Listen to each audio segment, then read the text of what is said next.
Hello. Right, day two of Cookie's COVID catch up, as I'm still calling it, because the only suggestion for another name that I got was very rude. Cheers for that, Marco. Love you too. So, yeah, it's, day two. It's been a bit of an up and a down day, really. Woke up this morning and then realised that it's Easter next week. It always kind of surprises me when Easter comes up, because obviously it shifts about, and you know that it's roughly this time of the year, but it kind of caught me by surprise a little bit, it being the end of next week. And with everything that's been going on, obviously, maybe not been paying so much attention to the calendar. Hello, Sparky. Can you say hello? No, he's not that bothered.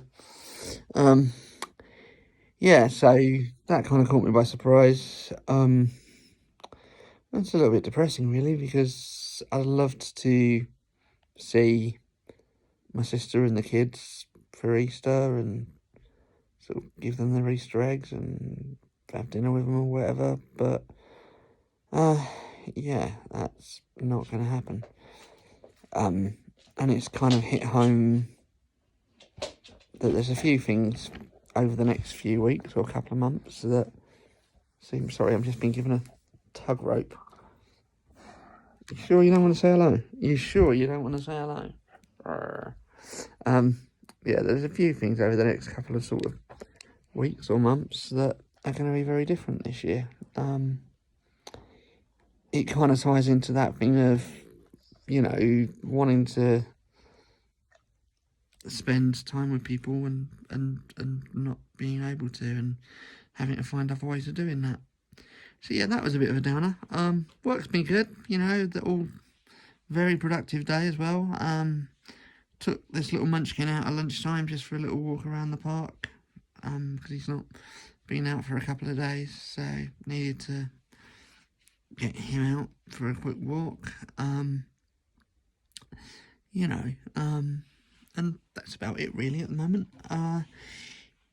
Another thing that struck me, I was chatting to somebody earlier, and I kind of said to them about Easter eggs. I said, oh, well, I'll give my sister the money to get the eggs for her and the kids, and that way she can get it when she does her sort of next shop or whatever.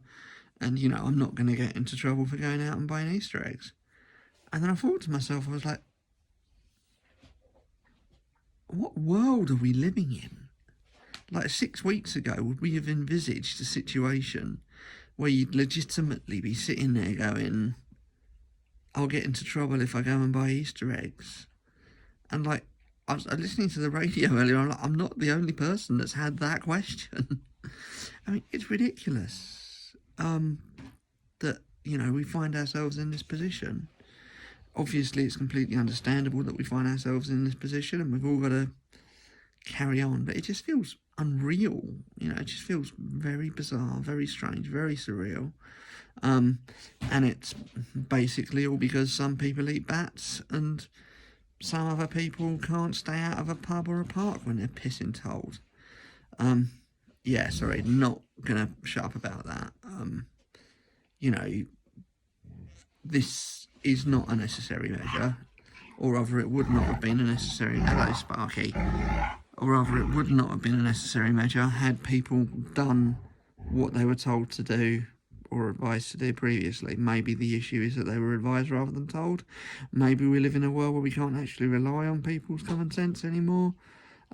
Maybe we have to look at how we've come about that and why people do now question the advice that they're given, and not use their life and use a bit of common sense and think of their fellow human beings and not be selfish buggers that just go out and get about here, there and everywhere. Yeah, so maybe those are questions for when all of this clears up, around how we've reached a point where if somebody says don't go somewhere for public health reasons, people still go there. It's not just selfishness, it's ridiculousness as well. But anyway, that's my TED Talk for the day. I hope you've enjoyed this political broadcast, and I'll see you all tomorrow.